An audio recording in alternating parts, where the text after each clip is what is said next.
छत्तीसगढ़ के धमतरी जिले में गुरुवार को कांग्रेस कार्यकर्ताओं और जनप्रतिनिधियों ने राज्य सरकार की युक्ति युक्तकरण नीति के खिलाफ जोरदार प्रदर्शन किया। आक्रोशित कांग्रेस कार्यकर्ताओं ने कलेक्ट्रेट के समीप स्थित ब्लॉक शिक्षा अधिकारी बीओ कार्यालय का घेराव किया और बड़ी बैरिकेड तोड़ने की कोशिश की, जिसके बाद पुलिस के साथ उनकी हल्की झड़प हुई।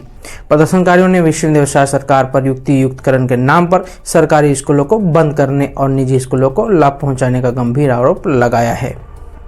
कांग्रेस का दावा है कि युक्ति युक्तकरण नीति के तहत राज्य में 10,463 स्कूलों को बंद करने की योजना है, जिससे लगभग 45,000 शिक्षक पद समाप्त हो जाएंगे। धमतरी जिले के विधायक और ब्लॉक अध्यक्ष ने इस नीति के शिक्षा विरोधी और रोजगार विरोधी करार देते हुए कहा, बीजेपी सरकार इस नीति के जरिए ग्रामीण और आदिवासी क्षेत्रों में शिक्षा की पहुंच को कमजोर कर रही है।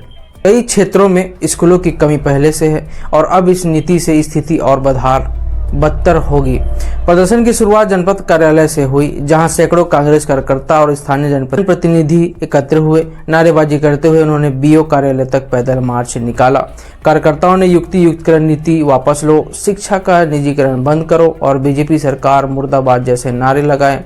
बीओ कार्यालय के बाहर भारी पुलिस बल तैनात था और बैरिकेड लगाए गए थे।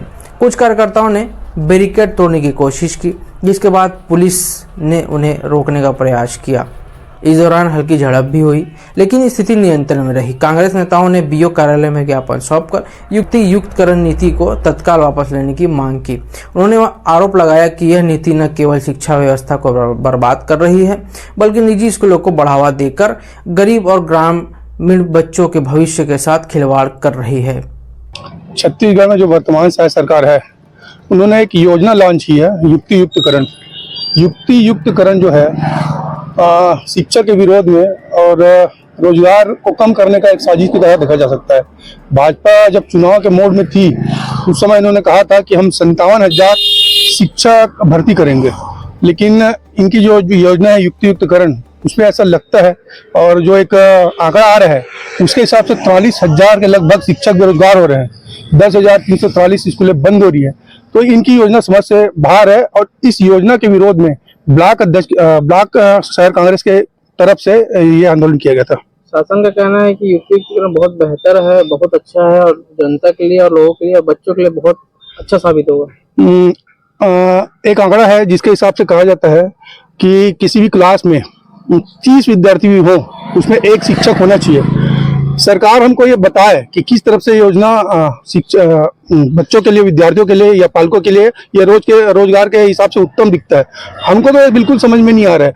आप 10,343 स्कूलें बंद कर दे रहे हैं और उसके बाद बोलते हैं कि शिक्षा बढ़ेगा। इससे कैसे बढ़ेगा आप बताओ। जो शिक्षक अभी जहाँ जहाँ पे नियुक्त है, आप उसको बहुत दूर तक नियुक्त कर देंगे, उनके आने जाने में तकलीफ होने लग जाएगा। जो आपको इसमें 57,000 लोगों को भर्ती देना था, आप वापिस 43,000 लोगों को निष्कासित कर रहे हैं। तो किस तरह से युक्त है? इनकी युक्ति हमारे समझ में नहीं आ रही है और लोगों को भी ये समझ में नहीं आ रही है और शिक्षक भी इसके विरोध में आंदोलन कर रहे हैं और करते रहेंगे। तो आप लोगों को जरा कहा जा रहा है कि नियुक्ति में भी बहुत ही भाई बाबा बहन, बिल्कुल भाई भतीजा चल रहा है। अपने लोगों को सोच समझ के नियुक्त किया जा रहा है और जिनसे इनकी थोड़ा सा वैमनस्य से दिखता है, उनको बाहर का रास्ता दिखाया जा रहा है। इनकी योजना एकदम बकवास है, ये हम मानते हैं। ये हमारा लगातार इसमें धरना प्रदर्शन आंदोलन जारी रहेगा और हम पुरजोर तरीके से इस नीति का विरोध करेंगे और आगे और जोरदार तरीके से डीओ ऑफिस को भी घेरा जाएगा और आगे मुख्यमंत्री आवास को भी घेरने की योजना है। धमतरी में कांग्रेस का यह प्रदर्शन राज्यव्यापी शिक्षा न्याय आंदोलन का हिस्सा है, जो 5 जून से शुरू हुआ है। कांग्रेस ने चेतावनी दी है कि अगर युक्ति युक्तकरण नीति वापस नहीं ली गई तो आंदोलन को और तेज किया जाएगा। दूसरी ओर सरकार का कहना है कि वह शिक्षा के हित में काम कर रही है। इस मुद्दे पर दोनों दलों के बीच सियासी जंग और तेज होने के आसार है। और भी खबरों के लिए बने रहिए धमतरी न्यूज़ के साथ। नमस्कार।